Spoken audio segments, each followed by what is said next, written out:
now we've come to the highlight of our show this evening. Ladies and gentlemen, you've heard Truck Stops 1, 2, and 3. It's my pleasure to bring back to our stage the internationally known young man, former trucker himself. Let's make him feel real welcome, Mr. Gene Tracy.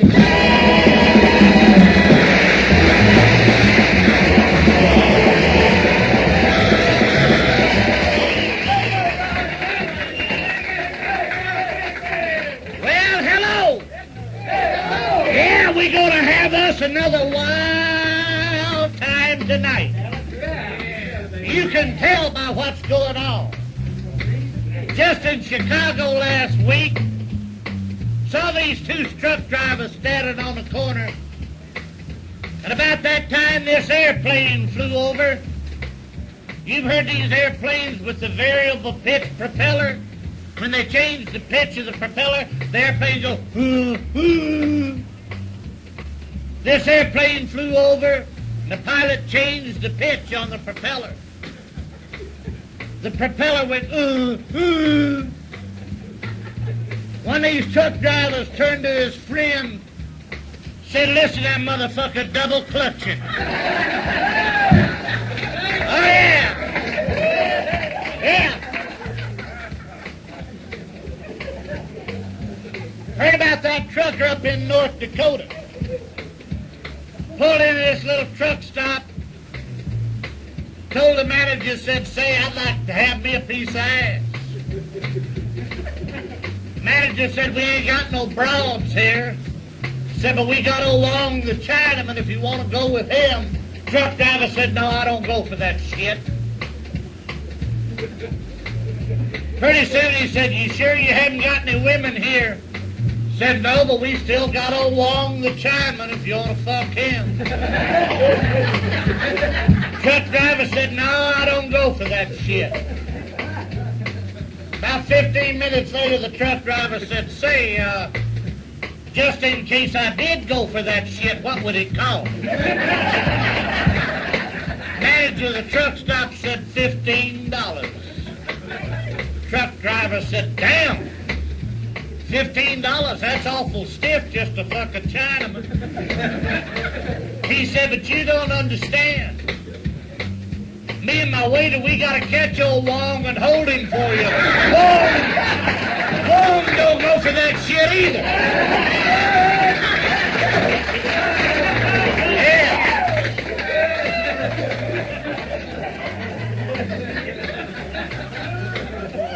Heard about the trucker that used to come in off a run? Every time he'd come home, he'd be drunk. Go to bed, start letting farts.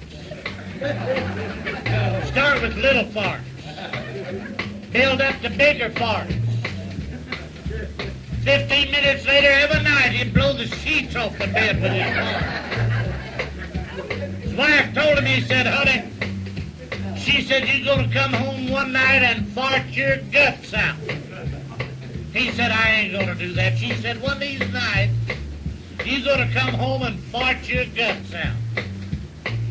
About 2 weeks later, she had fried some chickens for dinner. Saved the chicken guts and put them under the bed. That night, sure enough, the old man came home drunk, went to bed, started letting farts. Let a couple of little ones. Let a couple of big ones. Just before he let the big one, she got out of bed, shoved these chicken guts into bed. She went to the bathroom. He let the big fart, blew the sheets off the bed. She waited about 10 minutes, came back in. This truck driver was sitting on the edge of the bed, wide awake and stone sober. She looked at him and she said, baby, what happened? He said, honey, you told me some night it was going to happen.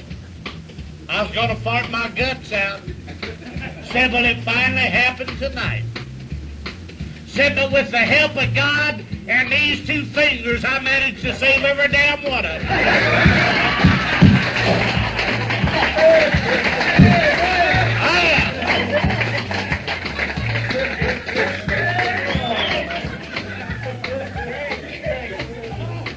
Heard about the drunk spent the last weekend in this hotel room with this broad, and they had screwed every way imaginable, starting from Friday night. All night Friday night, all day Saturday, all night Saturday night, and they screwed all morning Sunday morning till about 2 o'clock in the afternoon, and they was so drunk they couldn't hardly see one another. This truck driver looked at his girlfriend. He says, "Honey, let's you and me try it different." She said, "Damn, Daddy, there ain't no way different." He said, "Oh, yeah, we gonna try it different." Said, "I'll stand by the door, and you stand by the window, and I'll hold it out like a lance, and we'll run at one another." So they proceeded to do that. He stood by the door there in room 212. She stood by the window. He held it out like a lance, and they ran at one another. And being drunk like they were, they missed one another by 3 feet. And he was running, holding it out in front of him. He couldn't stop. He hit the window and fell out in the back alley. Hit that cold night air, sobered him up, boom, just like that. And the poor devil's trying to hide himself, trying to sneak back up to his room, and he goes around, peeks in the hotel lobby, and there ain't nobody in there. So he sneaks around behind the couches, sneaks over to the stairs, sneaks about halfway up the steps, and he finds this other drunk coming down the stairs. Asked the second drunk, said, "Where the hell is everybody?" Second drunk said, "Are you serious? Everybody's up here in room 212 trying to get this broad off the doorknob." Oh, yeah.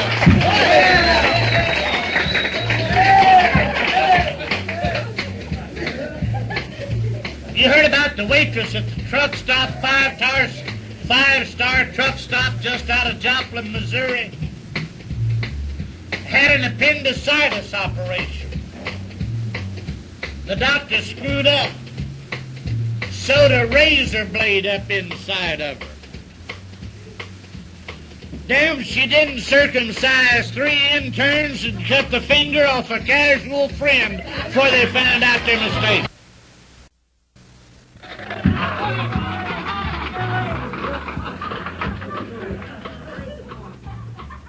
Heard about the hair-lip truck driver. Went to the doctor. He had laryngitis. Had laryngitis so bad they had to sew his throat up. Now he could still breathe and smoke and talk and everything, but he couldn't eat or drink. So he went to the doctor's office one day. The doctor said, "Hello, John. How are you?" He said, "I'm feeling good, doctor. How's you feel?" He said, "I'm feeling fine, John." Said, "John, would you care for a cigarette?" Then, "Yes, thank you, doctor. I believe I would like a smoke." Lit up a cigarette. The doctor said, "Well, John, how about a cup of coffee?" John said, "By God, doctor, that sounds like a good idea." Stood up, pulled his pants down, bent over the desk. The doctor went to the coffee pot and got the hand bellows, put them in the coffee pot, filled them up with coffee, went up and stuck the hand bellows up John's ass, started giving him coffee. John started screaming, said, "Oh, doctor, quit. Then cut that out." Doctor said, "What's the matter, John? Is it too hot?" John said, "Shit, no. You forgot the cream and sugar."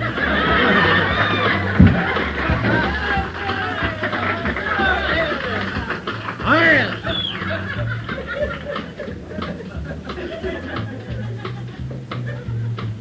We heard about the sheep herder out in Texas.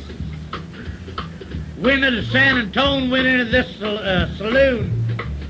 He walked up to the bartender. He said, "Bartender," said, "I need me a broad. But I'll tell you the truth. An ordinary broad ain't gonna do me no good." Said, "I need a tough broad." Said, "I've been out there fucking them sheep and working my dick around them cockle burrs and everything. to where my dick is all calloused up. Said, I need me a tough broad. Bartender said, you the luckiest son of a bitch I ever saw. Said the toughest broad in San Antonio lives in an apartment right up over this saloon. So the guy got him a couple of quarts of beer, went up to the apartment, knocked on the door, and this ugly, dirty-necked, stringy-haired old whore opened the door. The sheepherder said, my God. Said, that bartender told me you were the toughest broad in San Antonio. She said, he's a lying son of a bitch. I ain't the toughest broad in I'm the toughest whore in Texas. I guess in the whole United States. He said, well, only one thing I want to know. Are you tough? She said, I'm a tough son of a bitch. He said, well, what's it going to cost me for a tough piece of ass? She said, $15 damn. He said, well, that's reasonable enough. Turned around and set his 2 quarts of beer on the dresser. Looked back around. She done broke over like a 12-gauge shotgun.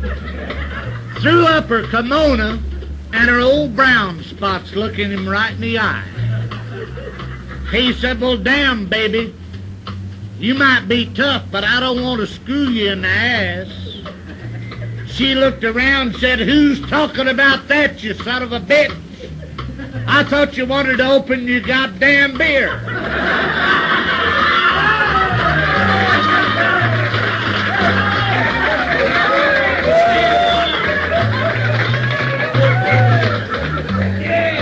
Tough brawl. Tough brawl.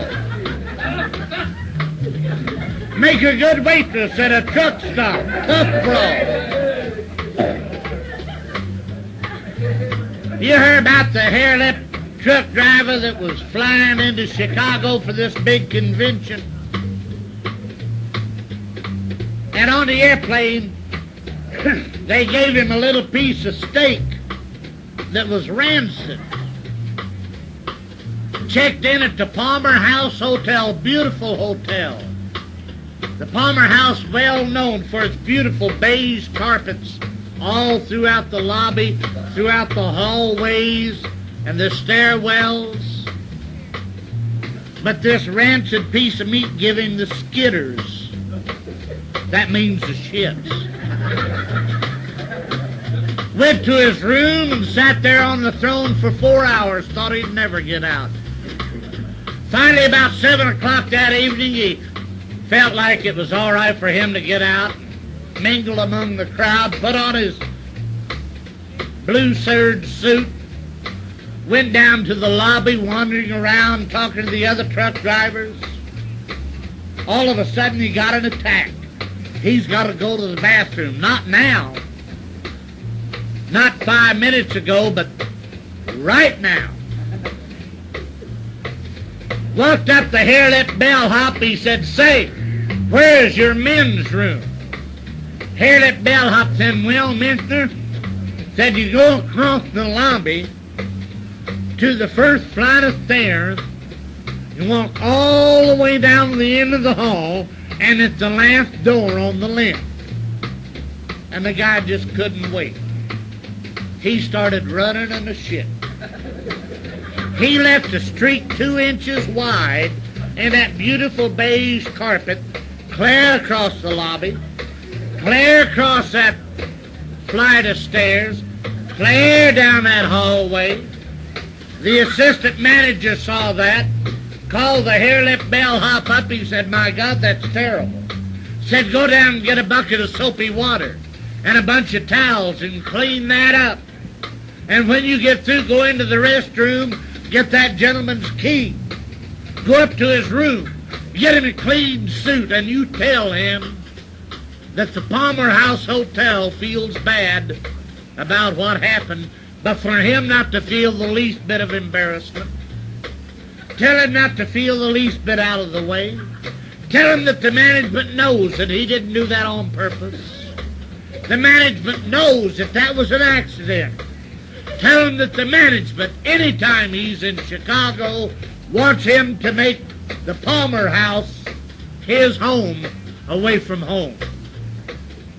So the hare-lip bellhop went down to the basement, got a bucket of hot soapy water, a half a dozen towels, came up, spent 2 hours scrubbing that shit out of the floor across the lobby. Spent another hour scrubbing it out of the stairs. Another hour scrubbing it out of the hallway. Went into the men's restroom. Found the guy. He said, "Pardon me, mister, if you give me the key to your room, I'll go up there and get you clean through."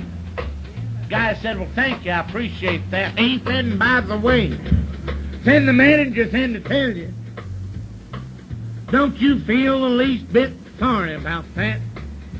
The manager said, "Don't you feel the least bit embarrassed about what happened?" The manager said, "Shoot, that could have happened to anyone, you know what I mean?" The manager said, "Shoot, that was an accident." The manager said, "Anytime you're in Chicago, he wants you to make the Palmer House your home away from home." Now that's what the manager said. Personally, I gotta say, mister, the next time you gotta take a shit, for Christ's sake, stand still. Would you do that for me, please?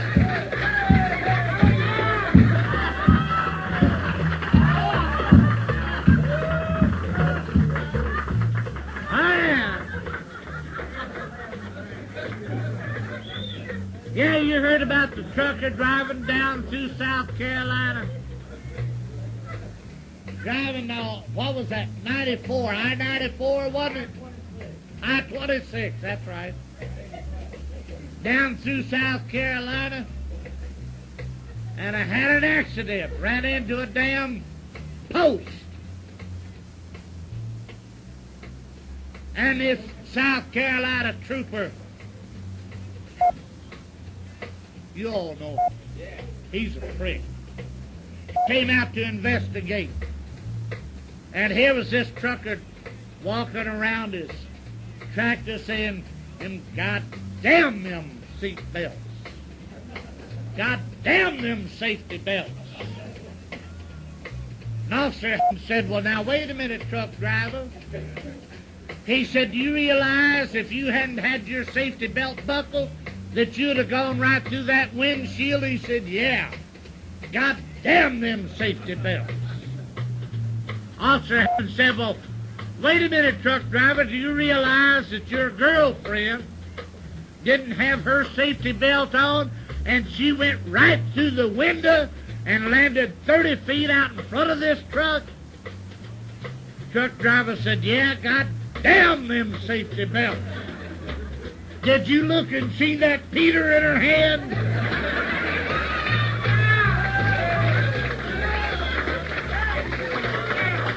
Oh, yeah.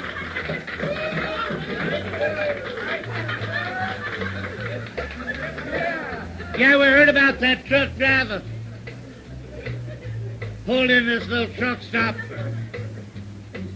What the hell's the name of it? Just west of Terre Haute, Indiana. You've been there. I've stopped there 1,000 times. Got this waitress, went back to the room, and that truck driver went down on her. I mean, he went all the way down on her. And he hollered, "Hey, it's deep down there. Hey, it's deep down there." She said, "Well, you didn't have to holler it but once." He said, "Damn it, I didn't holler it but once." Yeah.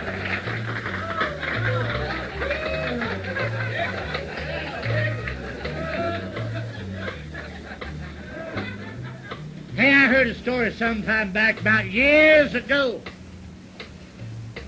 way back in the olden days, back about this guy from the east was wandering out riding his horse through the west. He came to this little town, and the town wasn't much more than a saloon on one side and a sheriff's office on the other side. And the first thing he sees is this cowboy running like a sumbitch down this one main street, chasing this coyote. And he caught this coyote by one leg. And he's holding that coyote by one leg and getting his pants down with the other hand. Gets his pants down, he grabbed the coyote by the other leg, and he just starts giving this coyote hell. And the guy figured, my God, that's immoral. So he went looking for the sheriff.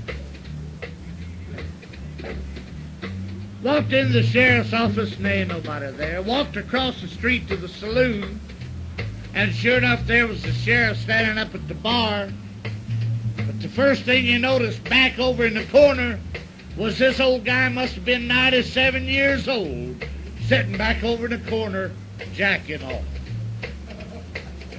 This guy walked up to the sheriff. He said, what the hell kind of a community do you run here? Said, the first thing I see when I come to town is this cowpoke individual chasing this coyote, catches the coyote in the middle of a public thoroughfare, high noon, broad daylight, and commences to have bestiality with this animal here in a public thoroughfare. And now, how in the hell do you justify this senior citizen sitting in a public place playing with himself? How in the hell can you justify that?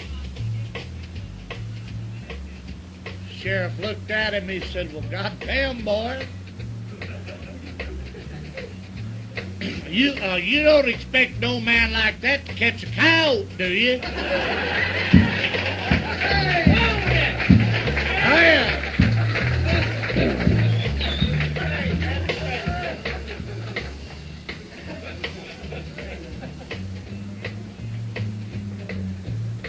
You ever heard about the hair-lip boy that went to visit his girlfriend?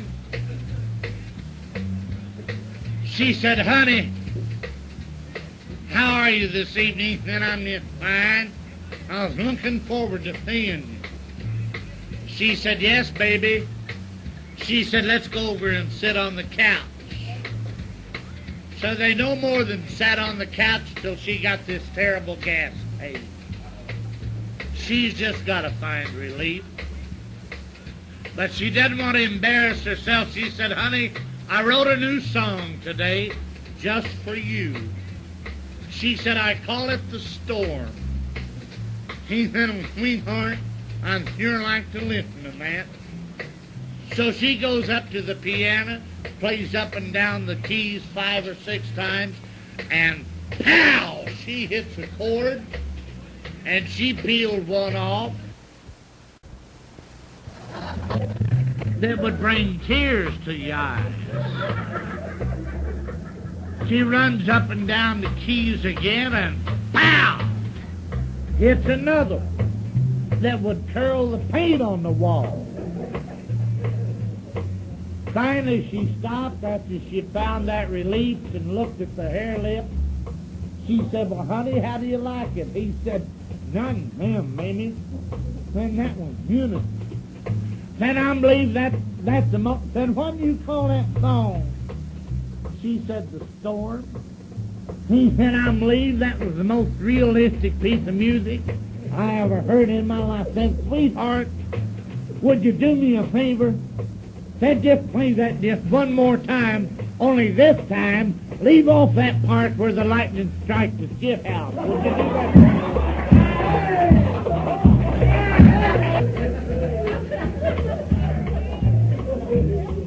Like the truck driver's little boy, Johnny, was in school. The teacher asked the class, said, does anybody here know what a weather vane is? The truck driver's little boy raised his hand and said, I know what a weather vane is. Teacher said, well, what's a weather vane? Said, that's something you put on top of the barn to show which direction the wind's blowing. The teacher said, that's right. Said, does anybody here know what kind of an animal is usually depicted on a weather vane? Little boy raised his hand again and said, I know. Teacher said, well, Johnny, what kind of an animal do they depict on the weather vane? He said, a cock. Teacher said, that's right. Said, does anybody here know why a cock is depicted on the weather vane on top of a barn? Again, little Johnny raised his hand. She said, Johnny, why did they put a cock on the weather vane? He said, well, teacher, if they put a cut on it, the wind would whistle right through it. You know what I mean?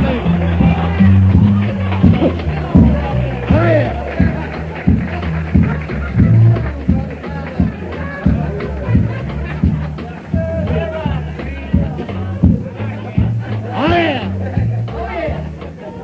Told you it's going to be wild tonight. Heard about the truck driver went over and borrowed a Chevrolet automobile from his friend and went to pick up his girlfriend. Said, honey, how you like this Chevrolet? She said, no, I can't go out with you. That Chevrolet is too old-fashioned.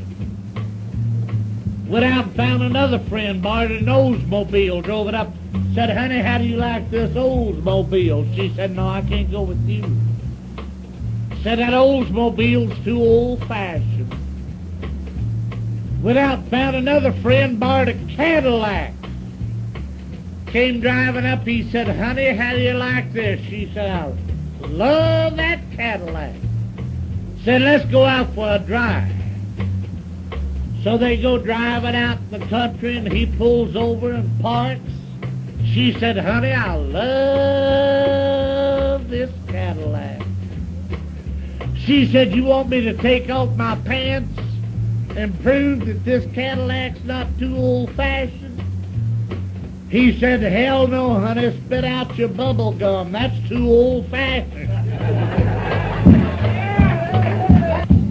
Heard about the two sailors that had liberty that night? They only had about $3 between them. There goes little kitten to the sandbox now. Cover it up, honey. Cover it up. Oh, yeah. Heard about the two sailors that had liberty that night? Only had $3 between them. One of them said, hell, we can't get drunk on this kind of money. The other one said, that's right. Said, I'll tell you what we'll do. Said, I'll go in the galley and steal a wiener. We'll go into a bar. We'll drink all we want. When they bring us the check, I'll hold that wiener down in front of my crotch, and you get down and start sucking on that wiener, and they'll think we're queer and throw us out of the joint. We won't have to pay. The other one said, that sounds like a hell of an idea. So they do that. At the first bar, it works fine. Second bar, it works fine. Third, fourth, and fifth bar, it works fine. Sixth, seventh, and eighth bar, and they're drunker than hell. And after they throw them out the ninth bar, this one sailor turned to the other one and he said, say there, buddy. Said, how about me holding the wiener the next place we go into? His friend said, bullshit. I threw that wiener away after the second joint was in.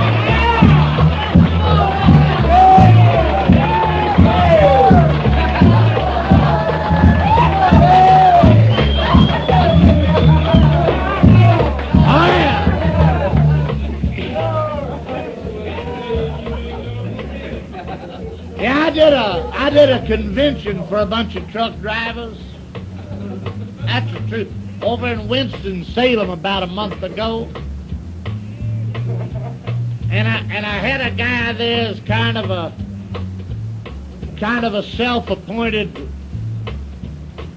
juror and protector of the local morals. And he came to me before the show. He said, I understand you're going to tell some dirty stories tonight. I said, oh, no. No, sir, I don't tell those dirty stories when I go to conventions like this. He said, well, I want you to know, if you tell one dirty story, your show is over. I said, well, don't worry about it, because I'm not going to tell any dirty stories. He said, well, I want you to know that I'm going to be there sitting in the front row, and if you tell one dirty story, the convention is over. I said, well, don't worry about it. And that night, sure enough, he was sitting right in the front row. And I got up and told 2 or 3 pretty clean stories. And at one point in my presentation, I asked him, I said, fellas, do you know what's the best part of a woman? And this guy jumped up and said, if you say cunt, the show is over. Forget it.